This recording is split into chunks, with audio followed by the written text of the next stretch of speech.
मैं आज पूछना चाहता हूं 62 के युद्ध में क्या हुआ।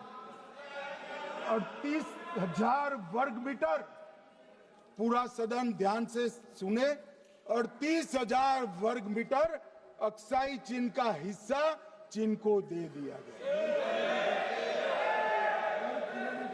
और वर्ग किलोमीटर ही बोला, वर्ग किलोमीटर। और मान्यवर ऐसी ही चर्चा उस वक्त सदन में हुई।